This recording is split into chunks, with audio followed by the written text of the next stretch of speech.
ఈ మాజీ శాసనసభ్యుడు అబద్ధాలకు ఒక బ్రాండ్ అంబాసిడర్ అటువంటి వ్యక్తి వినయ్ భాస్కర్ గారిని వాటిని అవి చూపి అంటే అడగండి.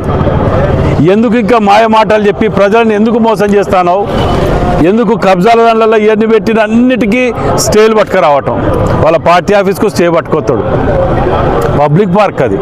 మేము పబ్లిక్ పార్కులు కానీ అవి కానీ ఇవి కానీ 2 ఏళ్లలో ఎక్కడైనా ఒక్క ఆక్రమణ జరిగిందా? ఒక్కటి. కబ్జాలు లేవు, గుండాయిజాలు లేవు, రౌడీయిజాలు లేవు.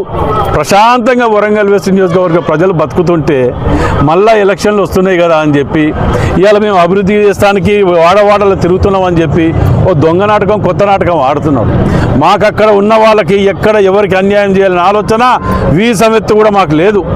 వాళ్ళతోటి కలెక్టర్ గారి దగ్గర కూర్చోబెట్టి చర్చలు జరిపించి వారు ఏ విధంగా చేయాలి, వారు పెట్టిన తీర్మానం